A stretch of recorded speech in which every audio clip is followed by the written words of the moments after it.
Really good tonight with the way that we played on both ends of the on both ends of the floor. Um, we got significant contributions from Maya Hamilton and Precious Johnson and Fatu, our guards. Our starting five were outstanding, and then Precious Johnson with a double-double. Some people were saying it's maybe the most complete game that we've played this year. I don't know about that yet, but the things that we wanted to do, we were able to do. And we wanted to get out to shooters because Richmond shoots the ball from the arc so well, and we wanted to stay in a stance with high hands, and we knew they were going to make a couple, and we were still able to do that and have success. We wanted to attack them on offense and be very aggressive getting downhill, and we were able to do that.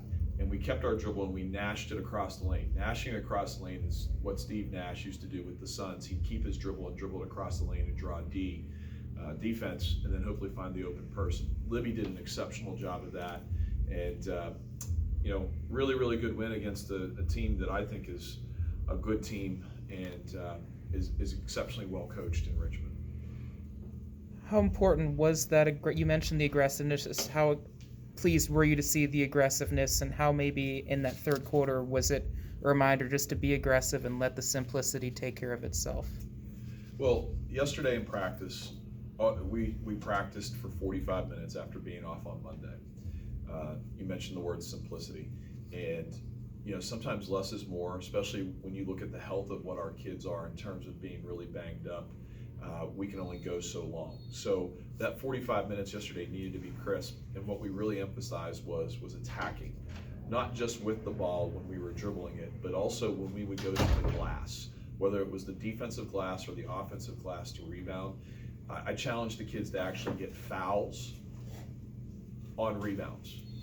Knock somebody over, run through someone, swim on them, whatever you need to do. But when you have that level of aggressiveness, you're going to end up out-rebounding an opponent. And the biggest stat to me tonight is that against a team that loves to score in Richmond, they took 55 shots and we took 72.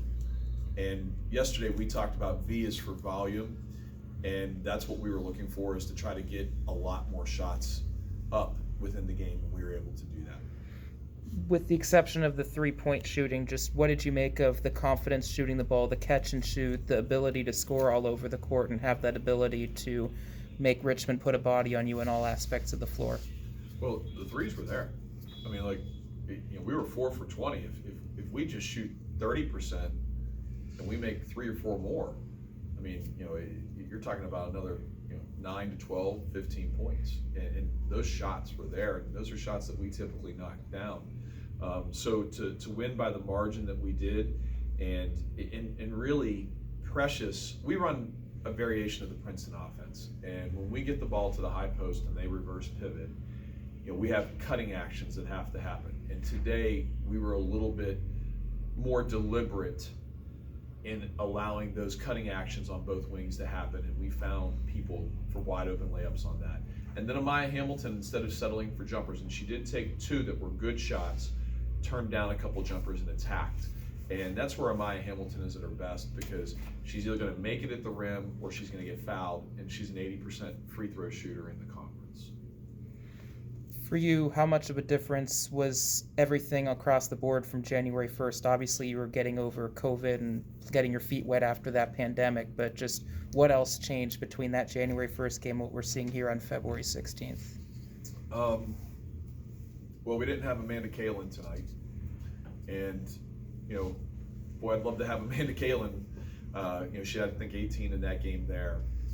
The difference, I think, one thing is in that game there, they face guarded Tess, and Tess only had 3 shots, and we were concerned they were going to do a lot of that today. So we had a couple actions, but we didn't really see that a lot. The biggest thing is we corrected ourselves in terms of, we knew they were going to make some threes, but we had to stay in a stance with high hands and know that they're either going to shoot the 3 or try to finish at the rim. And we did a nice job there. And then the biggest thing is we were focused on ourselves with attacking and being aggressive. Like I've already mentioned, whether we had the ball in our hands or we were going to rebound, we wanted to be attackers and be aggressive. What was the biggest difference you saw specifically between the 6-point loss to Richmond to open the conference play and tonight's win? I'll be honest with you, I have no idea right now. You know, the biggest difference, we were aggressive.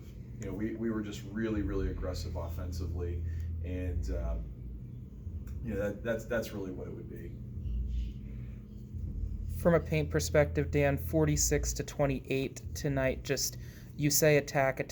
You've preached it all season. For more than half of the points to come from the paint, how encouraging is that for you? Well, that's not just post touches. That's our guards getting into the lane.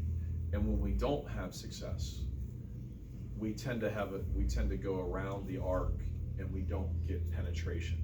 And that's what kills us. So, you know, that's our kryptonite. If we just pass it around the arc and we're not aggressive getting into the paint, then it's going to be a long night for us. When we play like this, it's hard for anyone to beat us. You know, I mean, this is a very good night. We're pretty talented. Thanks, Dan.